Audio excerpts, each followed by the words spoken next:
Imagine your shareholder letter is read not just by investors, but by future leaders, regulators, and the next CEO. What if one clear sentence could turn confusion into trust, or the opposite? Warren Buffett built Berkshire's letters into a playbook for decades. In the post-Buffett era, founders and CEOs need that same timeless candor, but updated for succession, ESG scrutiny, and AI risks. Stick around. In the next 12 minutes, I'll give you a step-by-step, copy-ready, 5-part framework to write a Berkshire-style shareholder letter that lasts. Hi, welcome back to Shareholder Letter Vault. I'm host Naim, and today we're going to strip down what made Berkshire Hathaway's letters so durable. Plain language, brutal honesty about mistakes, and a laser focus on capital allocation. Then we'll rebuild that approach for today's expectations. Succession clarity, anti-greenwashing rigor, and explicit AI governance. I'll walk you through concrete examples Buffett's candor, Andy Jassy's metric-heavy style, and give you a 5-part template you can copy. Quick note, this is educational only, not legal, tax, or investment advice. Always run big governance or capital decisions by your advisors. Start with the DNA. What made Buffett's letters timeless? Plain language, owner's eye perspective, a talk-to-me voice. Buffett wrote like he was holding shareholders' hands and saying, here's what we did, why we did it, and where we could have done better. He included specific capital allocation totals, discussed mistakes candidly, and taught through short anecdotes. Why does that matter? Because investors are owners. They want to think like owners. Ask yourself, when I write, am I speaking to the CEO or the owner? Big difference. Owners want cash flows, returns, and decisions explained in plain English. Here's where it gets interesting. The old playbook alone isn't enough today. Modern readers expect reconciliation tables, KPIs, and appendices. So marry Buffett's voice with modern evidence, a short, plain narrative, plus a 10-year table and reconciliations. Next, the exact metrics you must show, and the order to show them. When shareholders open a letter, they look for numbers, and they look fast. Lead with 5 to 10 headline metrics. Not prose first, numbers first. My recommended list: revenue, pre-tax earnings, free cash flow, cash and marketable securities, return on invested capital, or ROIC, operating margins, segment KPIs like subscribers or same-store sales, shares repurchased, M&A spend, and a full reconciliation to GAAP.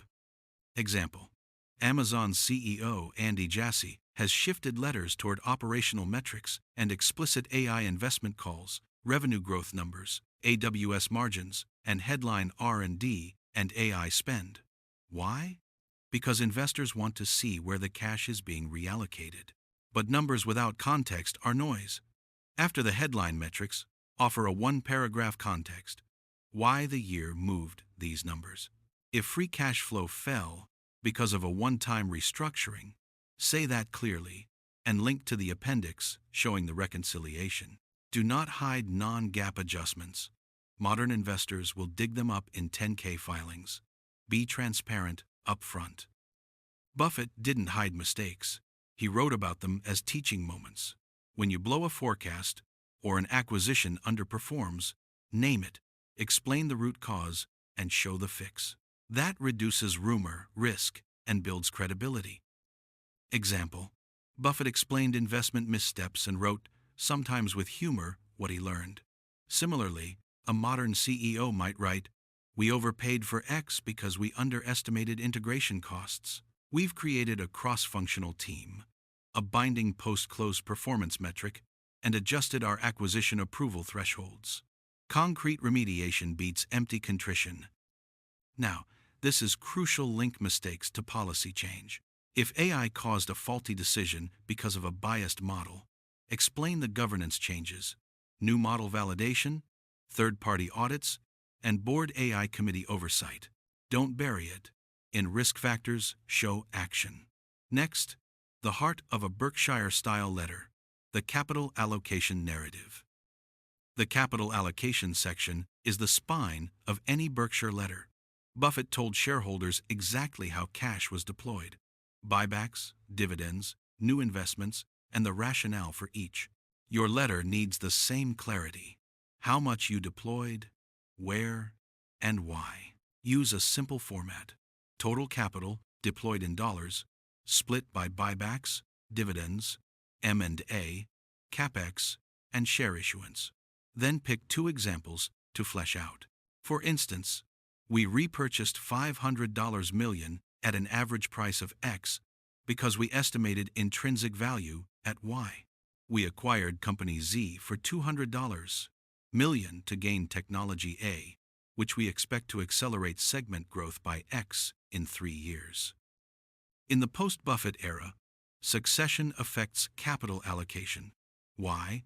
Because investors want to know whether the successor will maintain discipline. When Greg Abel assumed leadership at Berkshire, headlines asked, "Will capital allocation continuity remain?" Named successors and a clear allocation playbook reduce that uncertainty. One more thing: explain past decisions, not just future policy. If you repurchased aggressively last year, show the returns on that buyback. Numbers matter.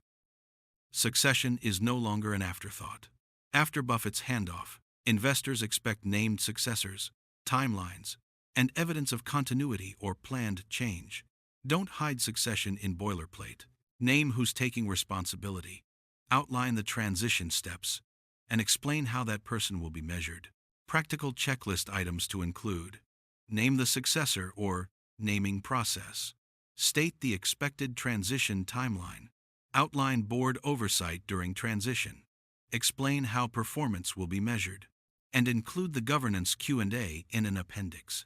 If you can't name a successor, explain the search criteria, interim governance steps, and how continuity of strategy will be preserved. Investors are watching signals. A vague paragraph will spark speculation. Clarity builds trust. ESG scrutiny is intense. Regulators and proxy advisors are watching for greenwashing. Statements like, "We care about sustainability," are insufficient. Provide measurable targets, the methodology used to calculate them, third-party assurance if you have it, and governance lines: who owns ESG at the board level and who signs off. Example: if you claim a 30% emissions reduction, show the base year, the scope 1, 2, 3, the measurement method, and whether a third party validated it. If you can't provide that, say so and give a roadmap. AI is another must-address topic. If AI is material to operations or risk, disclose how you govern it. Model testing, data lineage, vendor management, and incident response plans. Give investors an idea of expected capital spend on AI and the risk controls you've put in place. Quick test: could your AI decision create regulatory, ethical, or financial risks? If yes, disclose the controls. Don't wait for a headline to force transparency. Make your letter easy to digest. Lead with an executive summary 1 page long that includes your 5 to 10 headline metrics and a capital allocation summary. Then the CEO narrative. Then a mistakes and fixes call-out box. And finish with appendices: 10-year financial tables, reconciliations, detailed KPI tables, and a governance Q&A on succession, ESG, and AI. Appendices preserve readability for the casual reader, while giving analysts and governance teams the depth they need. Put reconciliations and exact figures in the appendix, so nothing is ambiguous. Next, I'll show you a ready-to-use 5-part template you can drop into your next letter. All right, here's the practical part.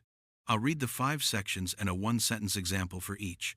Copy these into your next shareholder letter and adapt. Part 1. Opening and mission in 1 paragraph. Open with your mission and a headline takeaway.